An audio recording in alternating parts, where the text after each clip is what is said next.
vraies voix Sud Radio. On l'a appris il y a 1 heure maintenant, la justice qui suspend la réouverture des musées à Perpignan. Le maire Louis Alliot avait décidé d'ouvrir 4 musées de la ville. Rappelez-vous, on en avait parlé la semaine dernière. Le tribunal administratif de Montpellier qui a tranché aujourd'hui. Les 4 établissements devront donc fermer leurs portes. Bonsoir Louis Alliot. Bonsoir. Bonsoir avec vous, Louis Alliot, maire de Perpignan. Une première réaction, monsieur le maire, sur cette décision de justice donc, qui a décidé de fermer les 4 musées que vous avez ouverts, Louis Alliot.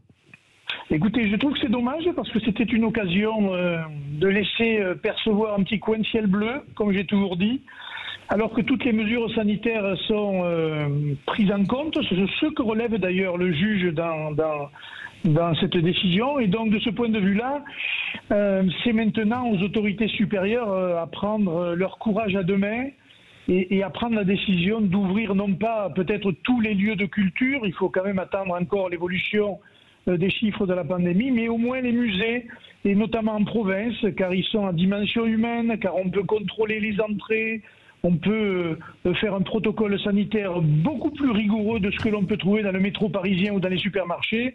Et donc moi j'appelle quand même à ce qu'on ne laisse pas nos concitoyens avec le choix de la consommation alimentaire ou de la consommation matérielle.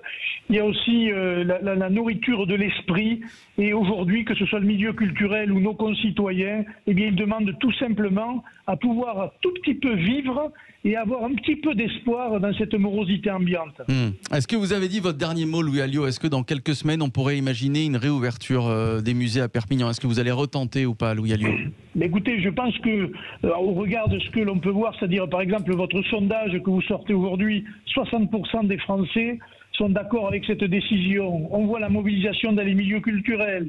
On voit de plus en plus d'élus, notamment d'élus locaux, se positionner pour l'ouverture en garantissant une sécurité sanitaire.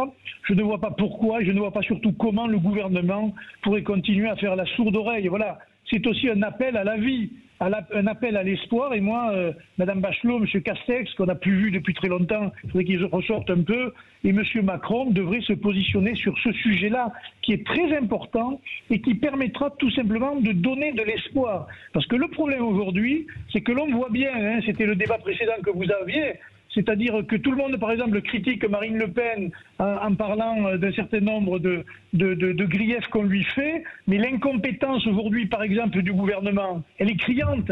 Il suffit de regarder les chiffres de la vaccination et de regarder ce qui se passe en Angleterre et ce qui se passe chez nous, et les Français auront compris de quel côté sont les compétents et de quel côté sont les incompétents. Allez, la réaction de nos vraies voix. Philippe Bilger. Monsieur le maire, si je vous comprends bien, lorsque vous avez rouvert ces musées, ça n'était pas de votre part une provocation stimulante, mais vous pensiez réellement avoir des chances juridiques de gagner.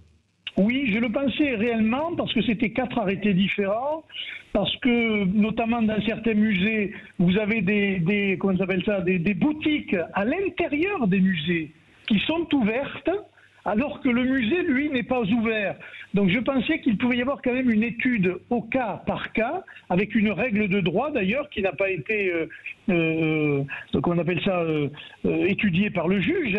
Je pense que le préfet aurait pu d'abord nous demander pourquoi on prenait ces arrêtés avec un principe du contradictoire, et ce qui aurait permis peut-être de prendre ou de ne pas prendre cette décision. Lui, il a choisi le recours devant le tribunal administratif. Après tout, c'est son droit. Mais moi, voilà, je voulais qu'on étudie les cas parce que nous avons ici des chiffres en Occitanie et à Perpignan qui sont de moindre risque qu'ailleurs. Bref, voilà. Il y avait un contexte particulier et en tant qu'élu local, en tant que maire, j'avais jugé que c'était le moment de le faire. Mais en attendant, il n'y a pas de problème. Oui. Alors combien de temps on va attendre ça, malheureusement? Jean Dorido, juste après, Yael Mellul. Jean Dorido. Écoutez, pour moi, cette histoire rappelle à quel point nos institutions fonctionnent bien. Chacun est dans son rôle. Monsieur le maire, Louis Alliot, fait son travail de maire. Et voilà, pardon, monsieur le maire, je le dis, ce sont mes propres mots. Il tente le coup, il dit voilà, écoutez, moi je demande à rouvrir, voilà, parce que je pense que les chiffres sont bons. Et puis l'État fait son rôle d'État, de dire écoutez, écoutez, non, voilà, pour l'instant, c'est un refus. Je trouve que c'est rassurant sur la santé du fonctionnement de nos institutions. Ça se passe de façon plutôt fluide. Après, chacun peut s'en agacer, voilà, ou s'en réjouir. Maintenant, bon, et puis, évidemment que tout le monde, enfin moi le premier, on a hâte que les lieux de culture rouvrent. Et c'est vrai que la voix de Madame le ministre de la Culture est assez inaudible en ce moment. Ça, c'est assez inouï. Mais si la justice avait confirmé, monsieur le maire, vous doutez bien que des maires d'autres villes se seraient empressés d'ouvrir des musées. Mais ce ça aurait été compliqué pour le gouvernement. Il a raison. Philippe Bilger. Formellement, ça fonctionne bien, mais rien n'aurait interdit à l'État de donner raison au maire. Ben ça, après, c'est le job du juge. C'est pas à vous. Ils ont motivé leur décision, ceci Bien étant. sûr, Donc aujourd'hui, la situation est telle que, et moi j'en suis plutôt rassurée, qu'on privilégie le sanitaire à toute autre chose, à tout autre argument.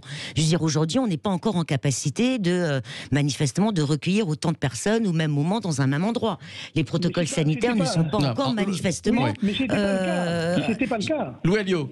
C'était pas le cas. Il y avait une jauge qui est bien moindre que celle des supermarchés, etc. Il y avait un protocole particulier pour les musées, et c'est pas tous les musées de la ville.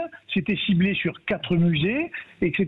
Non, c'était pas l'ouverture c'est que générale, les décisions ne sont pas suffisamment motivées, et donc il faut retenter le coup, alors, à un moment donné. Non, mais je pense qu'en fait, on est là dans une échelle du temps qu'on maîtrise pas. C'est vrai. Et que les pouvoirs publics vont être obligés, dans les semaines qui arrivent, de le faire, parce qu'il y a une forte pression sociale qui le demande. Voilà. Et puis c'est vrai que les chiffres, Louis Alliot, voilà, depuis quelques jours, il y a une baisse en réanimation, dans les services de réanimation. Ouais. Il y a des variants qui inquiètent, mais il y a une baisse des contaminations.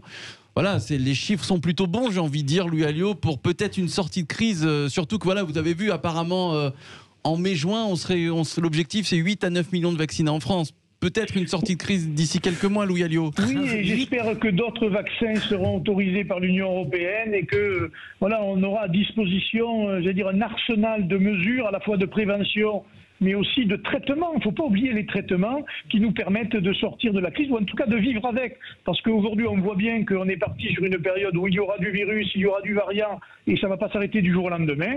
Eh bien voilà, il faut aussi que nous, on s'habitue à vivre avec et qu'on prenne toutes les précautions nécessaires pour continuer à avoir une vie culturelle, sportive, commerciale, économique, sociale, et je ne sais encore, parce que c'est important pour nous tous. Voilà, c'est un projet de vie qu'il faut avoir et pas de restrictions.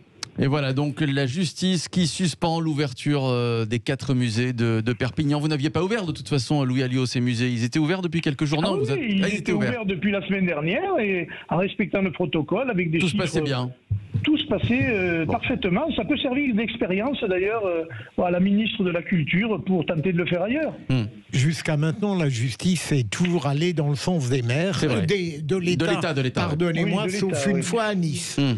C'est vrai que si ça pouvait servir d'exemple et quand même commencer en douceur à rouvrir lorsque les conditions le permettent, c'est un fait. C'est vrai pour les musées, c'est vrai pour les cinémas. Enfin, c'est quand même inouï quand même au cinéma on ne parle pas, tout le monde est masqué. C'est difficile à comprendre. Ouais. À la justice qui donc suspend l'ouverture des musées à Perpignan. Merci monsieur le maire Louis Alliot, un maire de Perpignan, pour cette première réaction dans Les Vrais Voix. Merci à vous, à bientôt.